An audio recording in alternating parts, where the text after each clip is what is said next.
In today's Style Files, we have some advice on how to use makeup if you want to camouflage some severe skin discolorations. Jill Glaser is the owner of Makeup First. It's a school in Chicago, but you're giving us little lessons here. We don't have to necessarily go to the school. Well, I think everyone feels like they have imperfections, but for some people it's a little more challenging, whether you have lighter skin with maybe dark spots on it or darker skin that has some light spots. I mean, there is no such thing as perfect skin. Right. But there are certain skin discolorations that are so different that people want to camouflage them.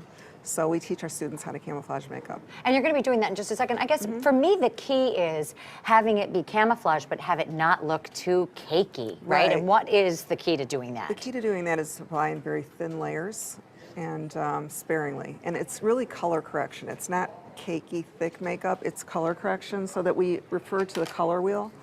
And if we're camouflaging something that's red or green, you know, we go across the color wheel and they negate each other out.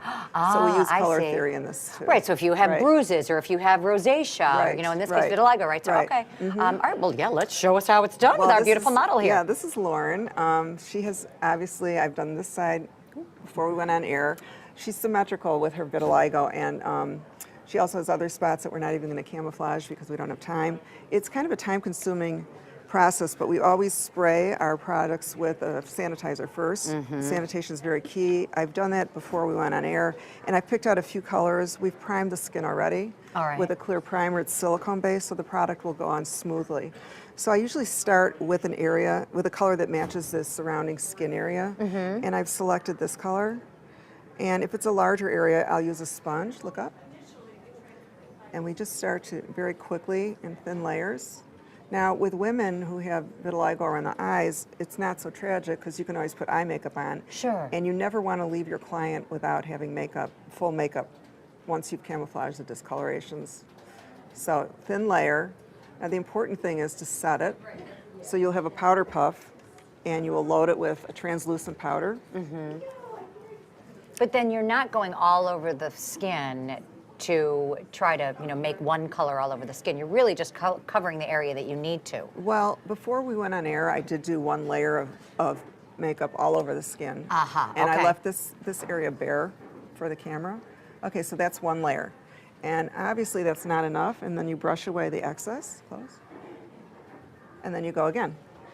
So the trick is, it looks simpler than it is, but the trick is really to find that color that's going to match the surrounding skin tone. Sure. So then we do it again.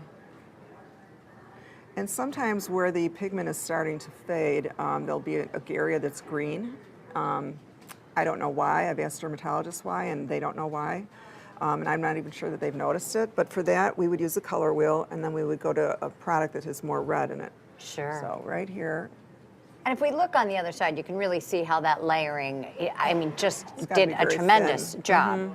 You also have some tattoos here. Yes. And for people who maybe have tattoos, but for certain events they don't want them to show, you can actually cover those up as well? And again, we're using color theory. Now, Lauren is nice enough to be a model that has vitiligo as well as tattoos. She's obviously a hairstylist as well as a makeup artist.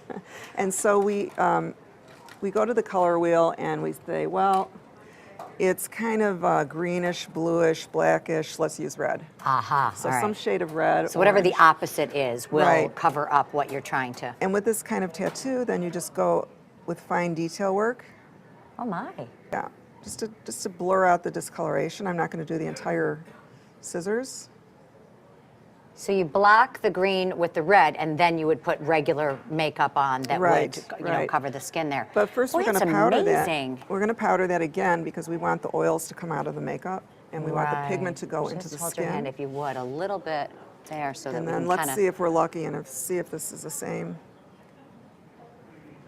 It's going to be layers. Right. I know they do this for all the actresses, right, in Hollywood. Thank you so much. Such interesting ideas, and there's so many things that we all want to kind of cover up but look natural at the same time. Makeup First School for Makeup Artistry is at 100 North LaSalle Street in Chicago. If you want more information, you can visit makeupfirst.com, and then we're going to have this video on our webpage if you want to look and try to follow the step-by-step as well at wgntv.com/midday.